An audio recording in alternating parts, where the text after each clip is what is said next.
Perkenalkan, nama saya Wasilah, alamat saya Karangbawang, RT 01, RW 05, Kawunganten, Kabupaten Cilacap. Saya menerima PKH pertama tahun 2013.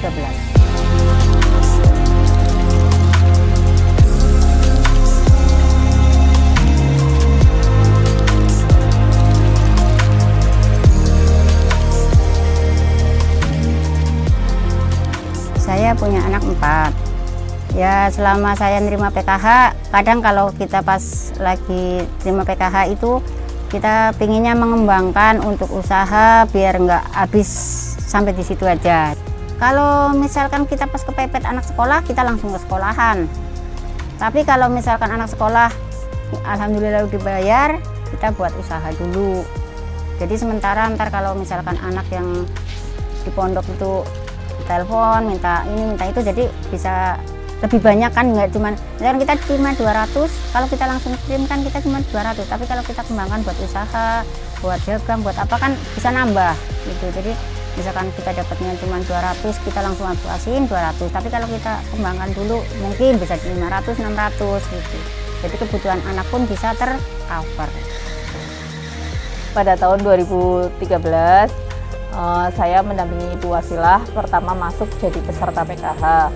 Pada saat itu Bu Wasilah memiliki komponen SD sama SMP dan SMA. Nah, pada saat itu bapaknya Bu Wasilah itu masih kerja sebagai buruh bangunan di Jakarta. Nah, selama saya mendampingi Bu Wasilah, setiap bulan kita ada pertemuan kelompok. Dan pada tahun 2018 itu ada salah satu KPM PKH yang membuat kerajinan dari serabut kelapa. Nah, pada saat itu saya mendorong dan menyarankan di kelompok tersebut siapa yang mau ikut memproduksi atau ikut memasarkan. Nah, pada saat itu Bu Wasilah ingin memasarkan. Akhirnya saya dorong untuk Bu Wasilah memasarkan produk serabut kelapa tersebut yang berupa vas bunga atau pot bunga. Pada saat memasarkan produk pot bunga tersebut, Bu Wasilah itu sangat ulet dan di mana banyak pesanan dari Bu Wasilah itu, dapat banyak pesanan.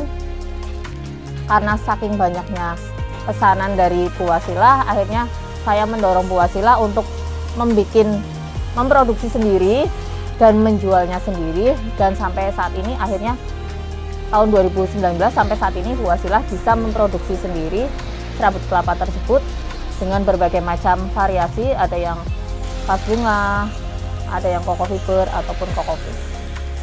Saya pertama kali dapat 40.000, 35.000 saya buat beli tang yang buat bikin pot.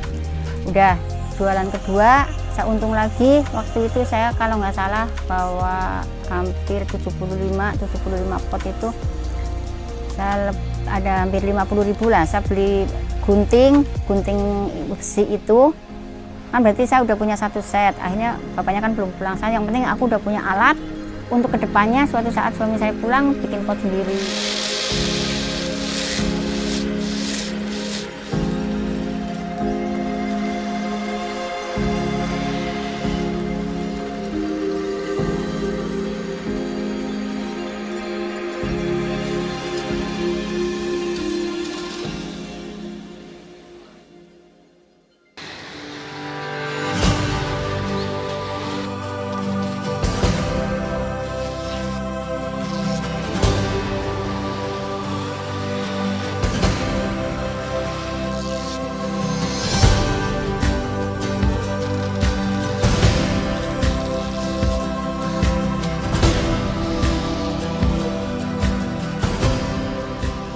Alhamdulillah dengan adanya pendamping dari PKH, dengan adanya pengarahan dari PKH, tiap bulannya ada kumpul, ada tiap bulan ada wawasan dari pendamping, kita bisa usaha. Alhamdulillah saat ini usaha saya udah diterusin sama anak-anak saya untuk sampai merambah ke luar negeri untuk ekspor ke Cina. Jadi mari ibu-ibu semua yang menerima PKH, jangan terpaku kita terima uang untuk belanja, nerima uang untuk belanja. Jadi kita paling enggak punya harapan, punya tujuan bahwa kita hidup itu perlu peningkatan dalam hal ekonomi, dalam kesejahteraan anak-anak, dalam hal sekolah anak-anak. Jadi kita ya paling nggak kita usaha untuk menghilangkan kemiskinan ini dengan cara kita usaha, dengan cara kita dagang, dengan cara kita mengembangkan uang itu jangan langsung kita habiskan. Harapan saya dengan adanya program PKH ini dan pendampingan dari pendamping PKH kerjasama dengan KPM bisa memutus rantai kemiskinan dan anak-anak dari peserta PKH bisa hidup lebih sejahtera daripada orang lain.